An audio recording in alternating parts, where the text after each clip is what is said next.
नमस्कार जंटी में स्वागत आपका। मैं हूं योगेंद्र, आप देख रहे हैं खास खबर। खास खबर में हम बात करेंगे राजस्थान में स्थानीय निकाय और पंचायत राज के उपचुनाव में बीजेपी ने गढ़ मार लिया, यानी कि बाजी मार ली है। बीजेपी के पाले में 14 में से 11 सीट गई हैं और 3 कांग्रेस के पास में गई। हालांकि 11 में से 1 निर्दलीय थे, उनको बीजेपी ने समर्थन देकर के अपने खेमे में किया है। साथ ही हम बात करेंगे धौलपुर उपचुनाव की। लगातार कांग्रेस को लग रहा है कि सरकार मशीनरी का दुरुपयोग कर रही है, इसको लेकर के भी हम चर्चा करेंगे। लेकिन फिलहाल हम बात करेंगे 11 जो स्थानीय निकाय और पंचायत राज के पार्षद सीट जो इन पे उपचुनाव हुआ उनके पोजीशन को लेकर के। चलिए, मैं चर्चा में हमारे साथ इस वक्त हैं कांग्रेस के प्रदेश सचिव चौधरी साहब और समीक्षक के रूप में राजेंद्र शर्मा साहब हमारे साथ में हैं और निमिषा गौड़ भाजपा नेत्री हमारे साथ में। आरसी साहब, मैं आपसे जानना चाहूंगा कि ये 14 जगह बाई इलेक्शन था स्थानीय निकाय पंचायती राज में, 11 पे बीजेपी ने फतेह किया है। जी चौधरी साहब जी, 11 में बीजेपी ने बाजी मारी है, क्या कहा जाए इसे? योगेंद्र जी, ये कहना है कि भारतीय जनता पार्टी ने 11 में बाजी मारी है। यहाँ पे जो तथ्य हैं वो ये है कि यहाँ पे पहले भारतीय जनता पार्टी कितनी सीटें थी और उसके बाद में कितनी सीटें उनकी हो गई है। जब लोकल बॉडीज के जब चुनाव होते हैं, लोकल इश्यूज होते हैं और जो प्रशासन होता है उसका बिल्कुल प्रभाव होता है और प्रत्येक जो वोट होता है वो आइडेंटिफाइड वोट होता है। उस वोट के साथ में भी ये जुड़ा रहता है कि ये जो वोट है इस पे ये काम करने वाला है, ये सरकारी नौकरी पे है, उसको ये दबाया जाता है प्रशासन के द्वारा कि आपने अगर इस आपके वार्ड से इस बूथ से अगर आपने इतने वोट नहीं हो पाए तो निश्चित रूप से आपके ऊपर एक उसके ऊपर अंकुश रहता है। तो ये जो नतीजे हैं वो नतीजे कहीं चुनाव की दिशा को निर्णायक दिशा पे नहीं करते और बहुत सी जो बॉडीज हैं अर्बन बॉडीज के अंदर वो भारतीय जनता पार्टी के रही है, तो निश्चित रूप से जो नतीजे हैं वो जैसे थे पूर्ववर्ती वैसे ही रहे, किसी के पक्ष में नहीं गए। जी राजेंद्र जी, 14 में से 11 सीट पे अगर जीत दर्ज कराती है तो माना जा सकता है कि धौलपुर के बाई इलेक्शन पे या फिर भविष्य की जो बीजेपी या कांग्रेस 2018 में इलेक्शन में जाएंगी, उससे पहले का कुछ ऐसा माना जा सकता है कि एक प्रदेश का मतदाता का रुख तय कर सके कि हाँ इससे कुछ उस रुख पर प्रभाव पड़ेगा, या ऐसा कुछ ये कहना बहुत जल्दबाजी होगी? देखिए योगेंद्र जी, ये कहना तो बहुत ज्यादा जल्दबाजी होगी कि 2000 जो अगला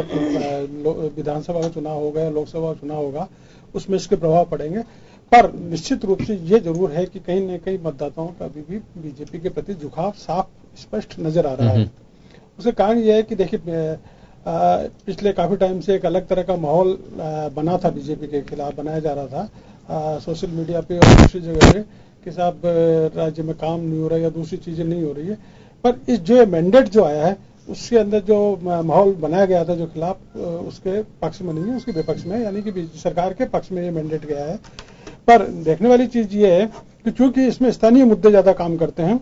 और चूंकि स्थानीय मुद्दे और जो पब्लिक से जो रिलेटेड जो छोटी छोटी जगह पे उनको डिपेंड करती है। पर अगर जनता को यदि सरकार को कुछ संदेश देना होता है तो निश्चित रूप से उनको अपने कैंडिडेट्स को जो सत्तारूढ़ पार्टी कैंडिडेट्स हैं उनको हराया भी जा सकता था, पर ऐसा नहीं हुआ है। इसलिए ये मान के चलना चाहिए कि कहीं न कहीं सरकार के पक्ष में माहौल है। चलिए निमिषा जी, 11 में से 14 ये जीतना, लेकिन राजेंद्र शर्मा साहब का साफ कहना है कि बहुत ज्यादा उत्साहित नहीं होना चाहिए कि ये 2018 की हम तस्वीर अभी से देख रहे हो, लेकिन ये माना जा सकता है कि अभी जनता के अंदर बीजेपी की पैठ है, ये माना जा सकता है। योगेंद्र जी, सर्वप्रथम तो नववर्ष की आप सबको हार्दिक शुभकामनाएं, नवरात्रि की शुभकामनाएं। देखिए, आज एक उत्साहित करने वाला भी पर्व है और हम सब उत्साहित होकर के आइए इस चुनावों के परिणाम का विश्लेषण करें। सर्वप्रथम तो हमें ये देखना है कि भाजपा की रीति नीति कभी उत्साहवर्धन की नहीं रही है, वो हमेशा समीक्षात्मक भूमिका के साथ निर्णय करती है। भाजपा जनता के साथ जनता की नीतियों को क्रियान्वित करने में विश्वास रखती है, चाहे वो स्थानीय स्तर पर हो, चाहे वो राज्य के स्तर पर हो, चाहे वो केंद्र के स्तर पर। तो तो हमें ये मानना है कि आज जनता को लुभाने की आवश्यकता नहीं है, क्योंकि जनता एक विश्लेषक के तौर पे कार्य कर रही है। आज लोकतंत्र में लोग जीवंत हो उठा है, जनता सहभागी हो गई है। प्रत्येक विषय पर, चाहे कोई भी विषय हो, उसमें जनता की अपनी भूमिका होती है। डिमोनेटाइजेशन जैसे एक ऐतिहासिक परिवर्तन में जिस तरह से 10 सुझाव प्रधानमंत्री जी ने मांगे थे जनता से, और प्रत्येक दिन सुझावों के आधार पर परिवर्तन भी किया गया, उसमें सहभागिता आप सबके सामने है। तो चाहे उपचुनावों का हो, तो गांव ढाणी से लेकर के दिल्ली तक हर क्षेत्र में जनता विश्लेषक के तौर पर कसौटी पर स्वयं निर्णय करेगी। तो आज हमें यह कसौटी पे खरा उतरना है और नीतियों का वादा किया और जनता का विश्वास है, और उस विश्वास को लेकर के खरा उतरिए भाजपा। आज चाहे कितना ही हो हल्ला निराधित आरोपों के साथ विपक्ष लगाता है, लेकिन मुझे ऐसा लगता है कि विपक्ष को समीक्षात्मक भूमिका में आना चाहिए, अपनी संगठन को मजबूत करना चाहिए, ना कि आरोपों के लिए आरोप लगाना चाहिए। चलिए, एक छोटा सा सवाल है मेरा यहाँ पे निमिषा जी आपसे, कि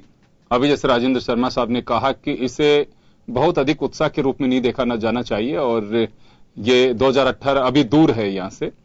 मैं एक बात जानना चाहूंगा आपसे कि चलिए 2018 भी दूर नजदीक का इश्यू नहीं है, लेकिन ये इलेक्शन जो होते हैं, अक्सर ये कहा जाता है कि जिस राजनीतिक दल को हार का सामना करना पड़ता है कि साहब बहुत छोटे इलेक्शन हैं, इसमें व्यक्तिगत रूप से सारी चीजें प्रभावित करती हैं, मोहल्ले के लोग, वहां के पड़ोस के लोग, वहां के गांव के लोग, ये सारी बहुत सारी, क्योंकि बहुत ही लोकलाइज हो जाता है ये इलेक्शन जो है, तो इसमें ये तस्वीर का खाका खींचना बहुत मुश्किल काम है कि प्रदेश में किसकी वेव है, किसके प्रति लोगों का लगाव है, ये बहुत मुश्किल है। एक योगेंद्र जी, युगांतकारी परिवर्तन आया राजनीति के अंदर। मैं ये नहीं कहूंगी स्थानीय मुद्दों से प्रभाव नहीं होता, एक वेव चलती है, वो आ जाती है, मिट जाती है, लेकिन परिवर्तन आया है, एक राजनीतिक दल के प्रति श्रद्धा जगी है लोगों में। स्थानीय स्तर के मुद्दे निश्चित तौर पे रहते होंगे, और जहां तक भाजपा की नीति है, भाजपा स्थानीय मुद्दों को समीक्षा करके ही चुनावी घोषणा पत्र तैयार करती है और उसके साथ करती है।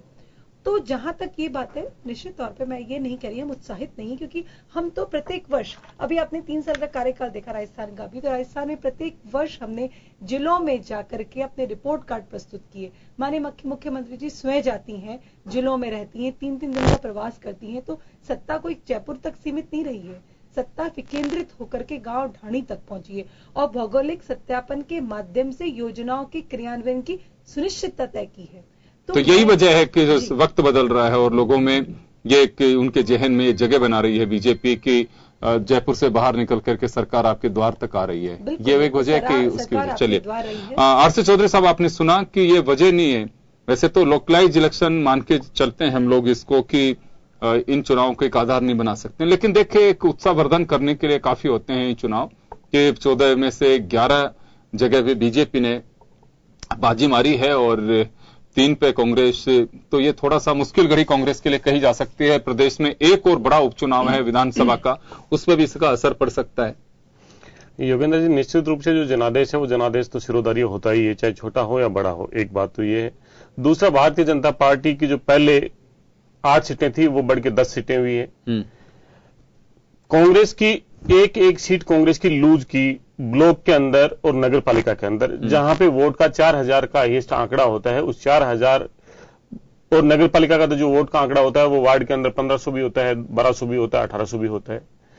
इसके ऊपर आप डायरेक्ट पंचायत के अंदर जो सरपंच होता है उसको विधायक फंड ट्रांसफर करता है, उसके ऊपर लोकल जो आदमी होता है, लोकल उसका प्रशासन होता है, उसका डेली रोजमर्रा का उस पर काम होता है, और कहीं ना कहीं दबाव निश्चित रूप से उस पर काम करता है। लेकिन अगर रीति के और नीतियों की और क्रियान्वयन की बात करते हैं तो माननीय मुख्यमंत्री जी, जिनके स्वयं के जिले में पंचायती राज के अंदर 18% टोटल जो फंड था उसका खर्च हुआ, और इतना कम अगर खर्च होना तो निश्चित रूप से सरकार की गवर्नेंस की कहीं ना कहीं निष्क्रियता को तो दिखाता है। और माननीय मुख्यमंत्री जी की खुद की जो नगर पालिका है वो भी माननीय मुख्यमंत्री जी के हाथ से गई, और जो लीडिंग जो मंत्री हैं उनके हाथ से गई। तो गवर्नेंस का अगर गुरूर है तो ये तो जनता ही बता सकती है, चाहे अगर मैं उस पर आरोप लगाऊं तो निश्चित रूप से हो सकता है कि इन्हें आरोप के रूप में होगी, लेकिन ये उत्साहित होने की भारतीय जनता पार्टी के लिए बात हो सकती है। लेकिन हम जनता के जो जनादेश है उसको सिरोधार्य और स्वीकार करते हैं। रही बात एक उपचुनाव की, विधानसभा के अंदर उपचुनाव है, वो माननीय मुख्यमंत्री का खुद का गृह जिला है, वहां पे उनका खुद का निवास है, वहां पे माननीय मुख्यमंत्री जी के पास में खुद की पार्टी का एक कैंडिडेट नहीं होता है, कितनी बड़ी दुर्भाग्यपूर्ण बात होती है। और एक मैं ब्रेक के बाद आऊंगा, मैं ब्रेक के बाद धौलपुर पे पूरी तरह से आऊंगा। फिलहाल हम बात इस पे करेंगे 14 जो स्थानीय निकाय और स्थानीय निकाय के अंदर जो जितनी जो बात कही, इसमें कह रहे हैं कि अगर उसको लगता है भारतीय जनता पार्टी को कि ये उसकी गवर्नेंस का नतीजा है, तो ये गवर्नेंस का नतीजा आज तो आप इंडिविजुअल मैन को टारगेट कर सकते हैं, लेकिन जब चुनाव बड़े होंगे तो आप उसके अंदर टारगेट नहीं कर पाएंगे और नतीजे उस टाइम सरकार दूसरी साइड में बैठती है और जो आपसे मांगने वाला होता है वो भी दूसरी करवट पे बैठता है। आज विधायक के पास में कोष है, आज आपका प्रशासन है, आज वहां का एसडीएम है, आज आपका पुलिस का एसएचओ है, डिप्टी है, वो सब आपके इशारे पे काम कर सकते हैं। लेकिन जब समय करवट लेता है, जब चुनाव की रणभेरी बजती है, तो निश्चित रूप से ये भी कहीं न कहीं एक दूसरे मोड़ पे चले जाते हैं और आने वाले समय का इंतजार करते हैं। तो आपके आदेशों की पालना करने के बजाय वो एक दूसरे सिस्टम में लग जाते हैं। तो ये हो सकता है भारतीय जनता पार्टी इसे अपना सुशासन माने या स्वराज की बात करे, लेकिन ये नतीजे कहीं भी निर्णायक नहीं लगते हैं कि जो नतीजे निर्णायक रूप से हो। पंचायत के अंदर एक पंचायत समिति और प्रधान एक बजट का सैंक्शन देता है। अगर मैं एक पंचायत समिति का सरपंच हूं तो निश्चित रूप से मेरी पंचायत अगर जीत के आती है तो मेरी वो एक कड़ी से कड़ी जोड़ने की जो बात करती है भारतीय जनता पार्टी, जो विकास के लिए कड़ी से कड़ी जोड़ने की बात करती है, उस शब्द का अर्थ है वो यही है कि अगर या तो आप हमें जिताइए या फिर विकास से वंचित रहिए। लोकतंत्र ये कहता है कि सर्व भाव जो है और सभी लोगों का जो विकास है, लोकतंत्र के भाव तो वो होता है, कड़ी से कड़ी जोड़ने का कहीं भाव नहीं होता है। तो ये जो कड़ी से कड़ी जोड़ने की अगर लोगों ने ये जनादेश दिया है तो उसका भी किसी को अगर लाभ मिल सके तो निश्चित रूप से ये भी लाभप्रद होगा। चलिए राजेंद्र जी, वैसे ये स्थानीय निकाय और पंचायत राज के जो चुनाव होते हैं, इससे क्या वास्तव में एक दिशा तय हो सकती है या क्योंकि बहुत ही लोकलाइज होते हैं ये इलेक्शन? देखिए योगेंद्र जी, इससे दिशा तय नहीं हो सकती। हाँ, पर एक चीज बड़ी साफ है कि जब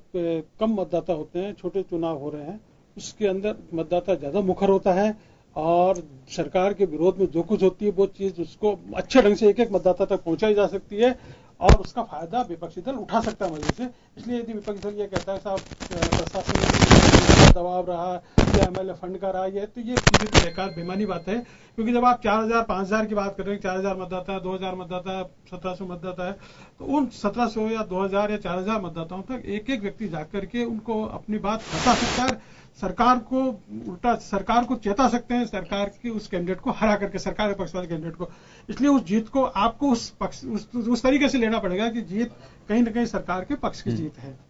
इसलिए आपको विश्लेषण में ये तो देखना ही पड़ेगा। ये नहीं कह सकते कि साहब बिल्कुल सरकार के प्रभाव में आकर के या दूसरी चीज आकर के वो जीत गए हैं, इसलिए बात नहीं कही जा सकती। मेरा ये बिल्कुल स्पष्ट मानना है इसका। और खासकर ये जब स्थानीय निकाय के और पंचायत राज के चुनाव होते हैं, क्योंकि देखिए वहां पे पब्लिक एक एक वोट के लिए समर्थक हैं, वो पूरी जान लगाते हैं और उसमें कुछ भी किसी भी तरह के अपने पद का दुरुपयोग कहें या फिर कहें कि आप किसी भी तरह से किसी प्रेशर में अगर आप वोट लेते हो। लेकिन दूसरी बात यह है कि जो आरसी चौधरी साहब ने कहा कि एक लोगों की नजरिया होता है कि भाई हमारे यहाँ पे विकास करना है, तो एक सीट से अपोजिशन के को फर्क नहीं पड़ेगा, सत्ता पक्ष के साथ हम जाएंगे तो हमारे क्षेत्र का विकास हो सकेगा। एक सीट से मैसेज दिया जा सकता है योगेंद्र जी, हरा करके मैसेज दिया जा सकता है कि साहब सरकार सही काम नहीं कर रही है, इसलिए हम इस कैंडिडेट को हरा रहे हैं, ये मैसेज दिया जा सकता है। अगर उल्टा होता कि 11 कांग्रेस भी 3 बीजेपी, तो मुझे लगता है कि बीजेपी कांग्रेस के लिए काफी एक अच्छी चीज ऊर्जा का काम कर सकते थे, काम करती है। सरकार को मैसेज आता है कि आप सही ढंग से नहीं चल रहे हो, तो कहीं ना कहीं चाहे छोटे लेवल पे ये एक संदेश जा रहा है कि सरकार जो काम कर रही है, जो कुछ कर रही है, उसके पक्ष में एक मैंडेट जाता है। बिल्कुल जी, लेकिन सरकार को भी कुछ सतर्क रहने की आवश्यकता है इसमें। बिल्कुल पूरी तरह सतर्क होना पड़ेगा, क्योंकि बहुत छोटे लेवल की है। इसको कई 18 या 19 के चुनावों से देख करके अति उत्साहित होने की आवश्यकता नहीं है, अति उत्साहित, क्योंकि ये अगर हम देखें तो राजस्थान के अंदर जब 163 विधायक जीते थे और 25 लोकसभा सांसद,